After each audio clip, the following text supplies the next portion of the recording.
அனைவருக்கும் அன்பான வணக்கம். நலாஸ் கிச்சன் தங்களை அன்புடன் வரவேற்கிறது. இன்றைக்கி நம்ம அடை தோசை எப்படி செய்வது என்பதை பார்க்க போகிறோம். நம்ம வீடியோக்குள்ளே போகிறதுக்கு முன்னாடி நம்ம யூடியூப் சேனல் நலாஸ் கிச்சனை சப்ஸ்கிரைப் பண்ணிவிட்டு அப்படியே அதுக்கு பக்கத்தில் இருக்க பெல் பட்டனை மறக்காமல் கிளிக் பண்ணுங்கள். இன்றைக்கி நம்ம அடை தோசை எப்படி செய்வது என்பதை பார்க்க போகிறோம். அதுக்கு தேவையான பொருட்கள் 200 கிராம் இட்லி அரிசி எடுத்திருக்கேன். இட்லி அரிசி இங்கே பாருங்கள், புழுங்கல் அரிசி. அதற்கு பாதி அளவுக்கு கடலைப்பருப்பு எடுத்துருக்கேன். கடலைப்பருப்பு பாதி அளவுனா 200 கிராம் 100 கிராம் அளவுக்கு நான் எடுத்திருக்கேன். அதே போல் அதே 100 கிராம் அளவுக்கு துவரம்பருப்பு எடுத்திருக்கேன். அடுத்து ஒரு 3 ஸ்பூன் அளவுக்கு உளுந்து, 3 ஸ்பூன் அளவுக்கு உளுந்து, ஒரு 6 வரமிளகாய் எடுத்திருக்கேன். இது எல்லாமே நம்ம 2 மணி நேரம் ஊற வச்சு தண்ணி நல்லா கழுவிட்டு ஊற வச்சு நம்ம எடுத்துக்கிறோம். இப்போ நம்ம எடுத்த பொருள் எல்லாம் நம்ம ஊற வச்சு 2 மணி நேரம் ஊற வச்சு நான் எடுத்திருக்கேன். இதை அரைக்க போகிறோம். நம்ம அரைக்க போகும்போது நம்ம இந்த ஜீரகத்தையும் நம்ம இதோட போட்டு அரைச்சி எடுத்துக்கணும். ஜீரகம் 1 ஸ்பூன் அளவுக்கு போட்டு அரைச்சி எடுத்துக்கிறோம். இப்போ நம்ம மாவு அரைச்சி எடுத்தாச்சு. இப்படி கொரன்னு அரைச்சி எடுத்துக்கணும். நைஸ் எடுக்கக்கூடாது, நல்லா கொரன்னு அரைச்சி எடுத்துக்கணும். இதோட நம்ம இந்த மாவுக்கு தேவையான உப்பு போட்டுக்கிறோம். போட்டுட்டு கொஞ்சம் பெருங்காய பொடி போடணும்.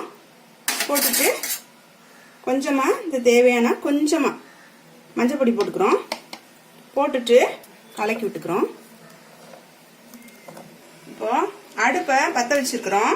அடுப்பு பற்ற வச்சு எண்ணெய் கொஞ்சம் விடுறோம். இப்போ அடுப்பு பற்ற வச்சாச்சு, எண்ணெய் விட்டாச்சு. கடுகு உளுந்தம் பருப்பு போடுறோம். கடுகு உளுந்தம் பருப்பு வெடிச்சோன்னே பொடியாக நறுக்கி வச்ச சின்ன வெங்காயம் போட்டால் நல்லா டேஸ்டாக இருக்கும், உடம்புக்கு நல்லது. சின்ன வெங்காயத்தை போட்டுக்கிறோம். 1/2 கப் அளவுக்கு எடுத்துக்கிறேன்.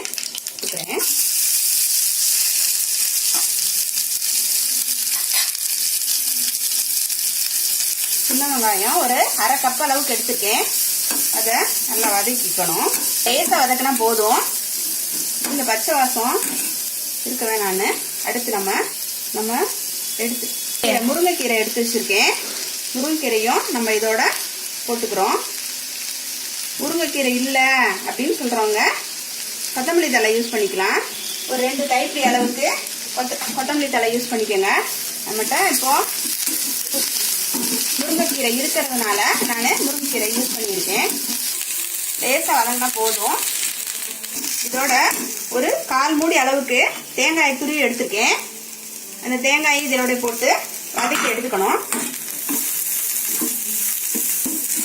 முருங்கைக்கீரை சாப்பிடாத பிள்ளைங்க கூட இந்த அடையில் போடும்போது அவங்க சாப்பிட்ருவாங்க. இதை நம்ம இப்போ அடுப்பு ஆஃப் பண்ணிவிட்டு நம்ம எடுத்து வச்சுருக்க மாவில் அப்படியே மிக்ஸ் பண்ணிக்க வேண்டியதான்.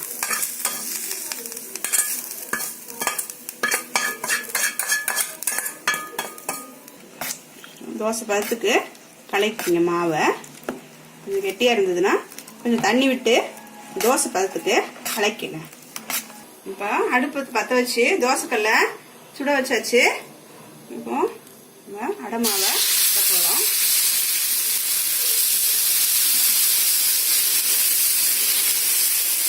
எப்போவுமே இரும்பு கல் தான் யூஸ் பண்ணுவேன், நான்ஸ்டிக் யூஸ் பண்ணுறதில்ல. கொஞ்சம் எண்ணெய் கூட செலவாகும். நல்லெண்ணெய் விட்டுக்கங்க.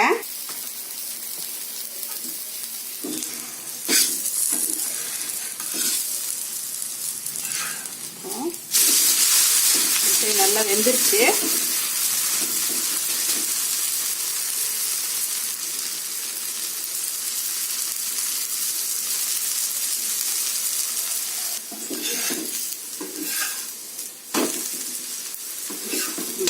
இப்போது நம்மளுடைய சுவையான சூப்பரான நல்ல மொறுமொறுன்னு அடை ரெடி ஆயிடுச்சு.